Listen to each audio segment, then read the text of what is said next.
어느 모임에서 칭찬하기 게임을 했다고 합니다. 두 사람이 얼굴을 마주보며 교대로 상대방을 칭찬해주는 것이지요. 한 사람이 얼굴이 참 편안하게 생기셨네요 하니까 다른 한 사람이 거의 반사적으로 잘생긴 편은 아니지요. 뭐 하더랍니다. 이번에는 오늘 입으신 옷 참 멋집니다 했더니 상대방을 칭찬해야 할 차례라는 사실도 잊어버린 채 저는 키가 작아서 무슨 옷을 입어도 볼품이 없는데요 하더랍니다. 어린아이처럼 기뻐하면 두 마음이 함께 흐뭇해질 텐데 우리는 서로 칭찬하고 칭찬받는 일에 익숙하지 않은 삶을 살아왔나 봅니다. 대개 사람들은 다른 사람을 칭찬하는 일은 물론이거니와 자기 스스로를 칭찬하는 일의 중요성을 잘 모릅니다. 자기를 인정하지 않기 때문이지요. 왜 우리는 기뻐하지 못하는 것일까요? 지금 이 순간 내가 살아 존재하고 있다는 사실을, 거리의 가로수에 움트는 연두빛 싹을 바라보는 것도 나 자신이고, 길 가다 마주친 어린아이의 맑은 눈에 사로잡히는 것도 나 자신이고, 숨을 들이마시고 내쉬며 불행하니 행복하니 따지고 있는 이도 나 자신인데 말입니다. 소인은 타인의 눈을, 대인은 자신의 눈을 가장 무서워한다는 말이 있습니다. 대인은 마지막 순간에 자기를 평가하고 또 구원할 수 있는 것은 오직 자기 자신뿐임을 알기 때문입니다. 오직 하나밖에 없는 유일한 존재인 자기 자신을 자꾸 왜소하게 만들지 마십시오. 아무리 작은 것이라도 자기 자신의 느낌은 소중한 것입니다. 자기 스스로를 인정하고 자꾸 표현하면 그 느낌도 계속 커집니다. 칡뿌리를 캘 때 줄기는 볼품없지만 나중에는 몇 사람이 나눠 먹어도 족할 만큼 큰 뿌리가 나오듯이 자기를 믿고 사랑할 때 우리 안에 있는 장대하고 거룩한 참나와 만나게 됩니다. 캐보지도 않고 뭐 있겠나. 캐봤자 손만 아프지 하고 포기해버리는 사람은 결코 그 보물에 가까이 가지 못합니다. 또 하나, 우리는 스스로를 학대하고 미워해서는 안 됩니다. 태양에도 흑점이 있지만 그것을 무시하고 타오릅니다. 그 빛으로 오늘 아침에 다시 시작됐고, 사람들이 저리 바쁘게 움직이고 뜰 앞 전나무 가지에 앉아있던 새가 하늘 높이 비상합니다. 누구에게나 이러저러한 결점이 있지만 결점 자체가 우리 자신은 아닙니다. 흑점이 있다고 해서 태양이 아닌가요? 고요히 자기 안으로 들어가 내면의 불꽃을 발견한 사람은 압니다. 자기 자신과 화해하지 않은 사람은 결코 남을 품어 안을 수 없다는 사실을. 늘 얼굴을 찌푸리고 다니는 사람에게 좀 밝게 살라 하면 열의 아홉은 그런데 로 시작하는 온갖 변명을 늘어놓습니다. 무엇이 어때서 밝아지는 것이 아닙니다. 자기 스스로 만들어 놓은 관념 때문에 못하는 것이지 밝아지지 못하는 이유가 어디에 있겠습니까? 길을 가다가 오물이 가득 고인 웅덩이에 한쪽 발이 빠진 아이가 있습니다. 그냥 냅다 발을 들어 빼면 될 텐데 아이는 울면서 계속 엄마만 찾습니다. 치지하고 있다고 해서 발이 저절로 빠져나올 리는 만무하지요. 냄새만 자꾸 날 뿐입니다.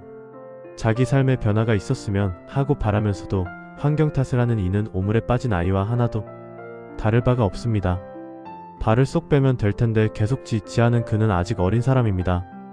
그냥 밝아지면 되는데 우리의 머리는 이것도 없고 저것도 없고 이것도 안 되고 저것도 안 되고 너는 좀 더 고민해야 해.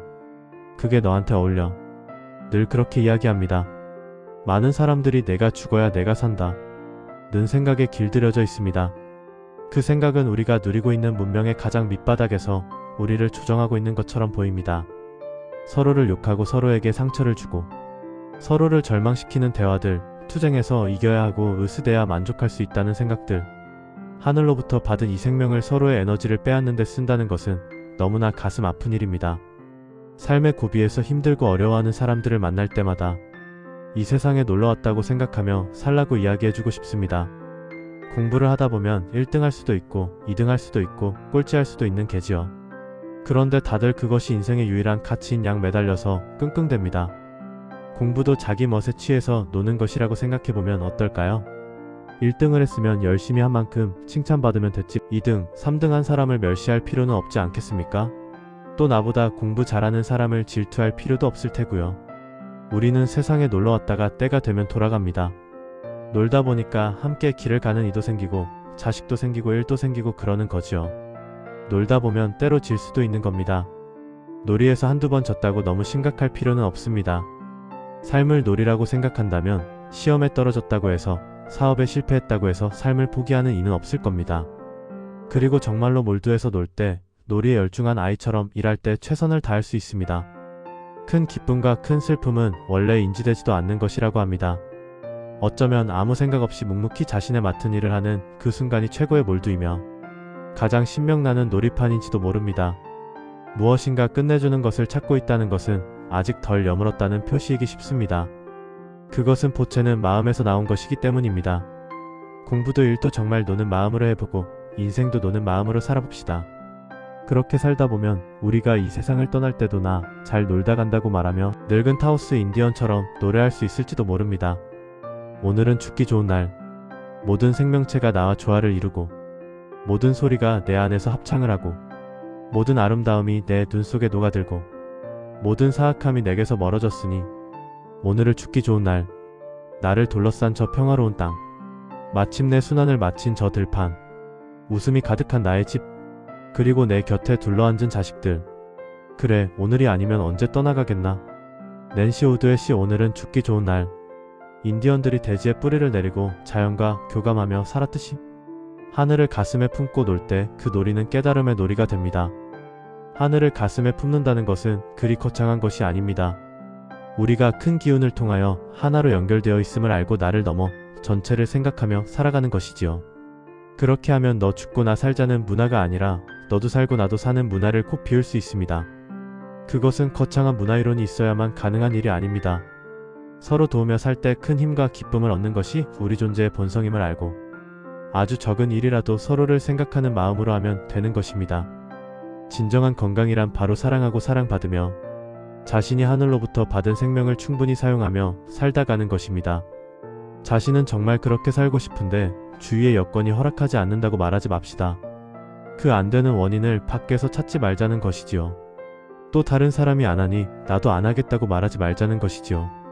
너무나 많은 사람들이 피해의식을 갖고 있기 때문에 모든 문제가 당신한테 있다고 말하면 잘 받아들이지 않습니다. 그러나 그 말에 수긍하여 고개를 끄덕일 수 있을 만큼 의식이 깨어날 때 그 사람은 밝아지기 시작합니다. 그래, 나한테 문제가 있구나. 내가 나를 바꾸어야겠다는 마음이 생긴 사람, 그리고 그 마음을 행동으로 옮긴 사람에게 아, 당신은 철이 났구나. 당신은 눈을 떴구려. 하고 말할 수 있습니다. 또 철이 난 사람은 자기 안에 핀 기쁨의 꽃을 다른 사람에게도 나눠주고 싶어 합니다. 그래서 오직 나에게로만 향해 있던 눈을 크게 떠 이웃과 사회가 함께 철드는 일에 앞장서게 되는 것이죠. 김수덕 명상 에세이 새벽 산책 중에서. 감사합니다.